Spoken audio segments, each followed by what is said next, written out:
Good afternoon, students. Now, in the last class, in our last lecture, we have already discussed up to the important applications of Biot-Savart's law. Our discussion was going on regarding magnetic effect of current, and we have done up to applications of Biot-Savart's law. Now today, we want to proceed in this chapter. Our discussion is force on a current carrying conductor placed in the uniform magnetic field. Look, force on a current carrying conductor, but it is placed in the uniform magnetic field. Figure is clear.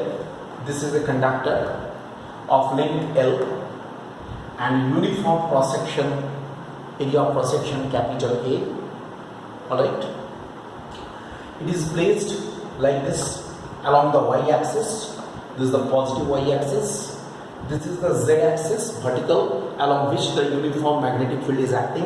Everywhere uniform magnetic field is acting, and this is the x-axis towards us.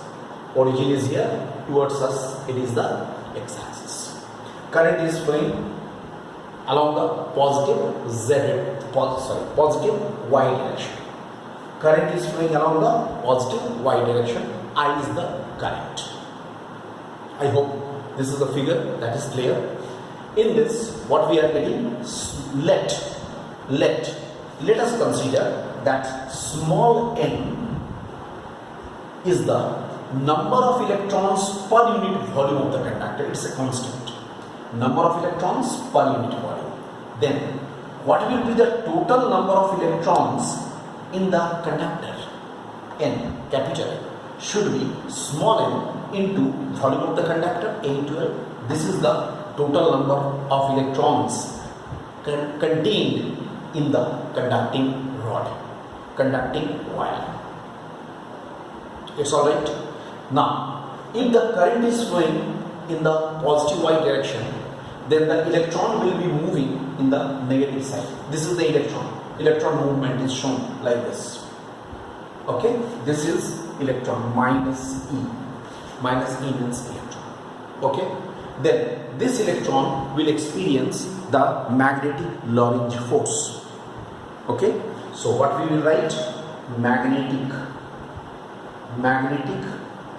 Lorentz force experienced by an electron, that is small f vector, is equal to minus E V vector, I write Vd vector cross B vector, because electron will have definitely the drifting motion. Minus E Vd vector cross B vector, actually QV cross B, I think you are remembering. So minus E V vector, actually that formula, just for your reference I am writing, that was QV vector cross B vector. This is the basic formula. We are taking the reference of that formula. From there, minusing, because it is one electron, and this is the force acting on this.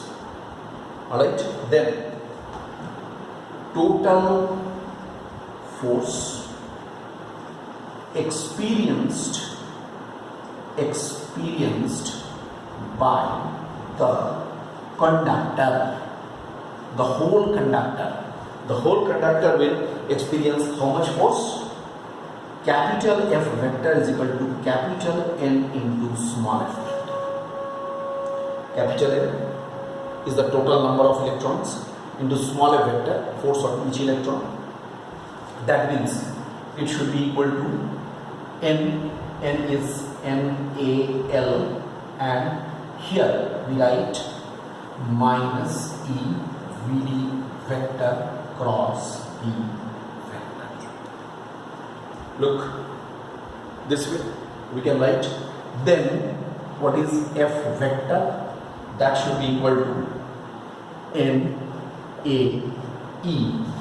NaE, I write. Okay.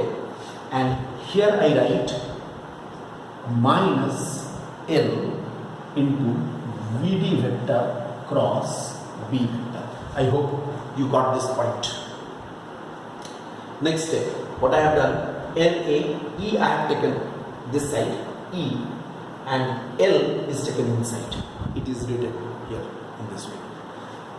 Here I write now minus L VD vector should be equal to VD into L vector. Look at this, what I am writing. Here I was making VD to be a vector. Here we are making VD not in a vector, L vector. L vector is in the same direction as I vector. And you know, what does it indicate? VD vector and L vector are in the opposite direction. Negative sign shows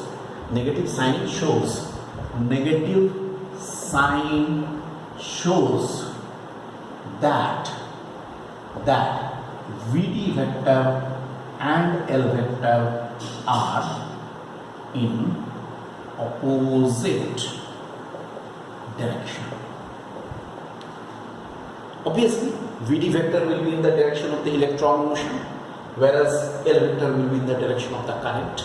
So what we will have, F vector should be NAE here, VD into L vector cross B vector. No problem, it can be written. So F vector, you know, NAE VD vector, that is I, already we have done in current electricity, into B. Here we write as I is equal to NAE VD. This is the expression. Obviously vectorial expression. It is a vectorial expression, alright.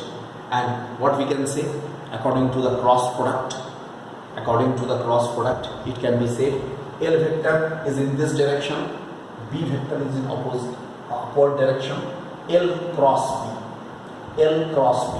outward, L cross B outward, means F vector in which direction? F vector, using cross product, according to the concept of the cross product.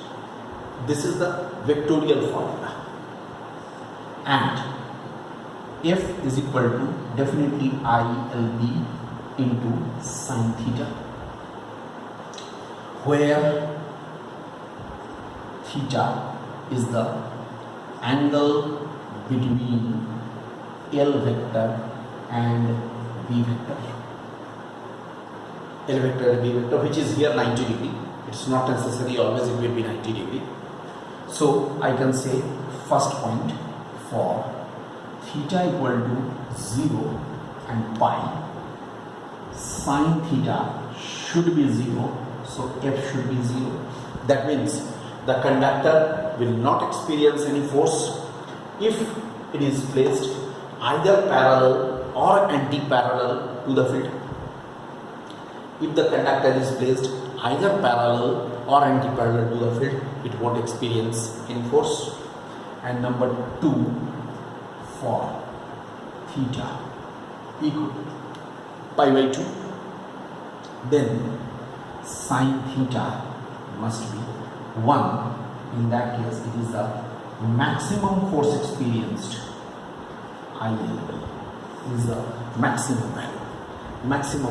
This is the zero value, this is the maximum value. And any other values can also be put. In case of this, you can put some other values also. So this is regarding the force experienced by a conductor placed in the uniform magnetic field. Alright, this is regarding the expression. We have discussed its vectorial form and the scalar form.